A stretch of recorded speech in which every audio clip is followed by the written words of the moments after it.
আজ বেলা 12টা নাগাদ তমলুকের নিমতৌড়িতে পশ্চিমবঙ্গ রাজ্য সরকারি কর্মচারী ফেডারেশনের দ্বিতীয় জেলা সম্মেলন অনুষ্ঠিত হয়। এই জেলা সম্মেলনে উপস্থিত ছিলেন পশ্চিমবঙ্গ রাজ্য সরকারি কর্মচারী ফেডারেশনের চেয়ারম্যান ভারপ্রাপ্ত মন্ত্রী মানস রঞ্জন ভূঁইয়া, সংগঠনের রাজ্য কনভেনার প্রতাপ নায়েক, বিধায়ক তিলক কুমার চক্রবর্তী, জেলা পরিষদের সভাধিপতি উত্তম বারিক, হলদিয়া উন্নয়ন পর্ষদের চেয়ারম্যান জ্যোতির্ময় কর, পাঁশকুড়ার পৌর প্রশাসক নন্দকুমার মিশ্র, তমলুকের বিধায়ক ডক্টর সৌমেন কুমার মহাপাত্র, সংগঠনের জেলা কমিটির সভাপতি শ্যামল পট্টনায়ক সহ রাজ্য জেলার নেতৃত্ব ও বিশিষ্ট গুণীজনরা। কোন কোন বাড়িতে এখনো স্বাস্থ্য সাথীর কার্ড হয়নি?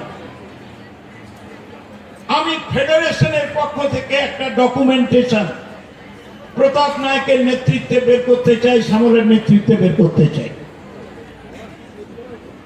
আমি ওই নোট নেতৃত্বকে দেব, তারা যখন যাবেন ভিজিটে, গ্রামে, ব্লকে, অঞ্চলে, তারা বলবেন। কেন বলবো না বলুন তো? 2 বছর 4 মাস কেন্দ্রের বিজেপি সরকার আমার 100 দিনের কাজের জন্মজুরি 21,10,000 গ্রামীণ শ্রমিকের আটকে রেখেছে।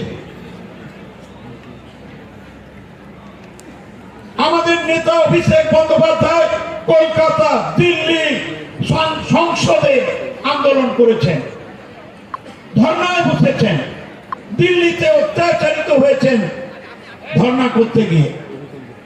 আমাদের মুখ্যমন্ত্রী প্রধানমন্ত্রীর সঙ্গে দেখা করেছেন, তিনি ধর্নায় বসেছেন, চিঠি দিয়েছেন, এমপিদের নিয়ে আবার দেখা করেছেন, টাকা দিল না। কি বলছে? CAG report. আমি 10 বছর, জ্যোতির্ময় বাবু জানেন, পাবলিক অ্যাকাউন্টস কমিটির মেম্বার ছিলাম জ্ঞান সিং সোনপাল আর সুব্রত মুখার্জি আর জয়নাল আবেদিনের আন্ডারে, আর আমি নিজে চেয়ারম্যান পাবলিক অ্যাকাউন্টস ছিলাম কয়েক বছর। What is the system of CAG? কোন একটা ডিপার্টমেন্টে ত্রুটি ধরা পড়লো, ক্যাগ সেটা লিখে একটা রিপোর্ট করলো, সেই রিপোর্ট বিধানসভায় প্লেস হলো, পার্লামেন্টে প্লেস হলো, ভেরি স্ট্রিক্টলি কনফিডেন্সিয়াল।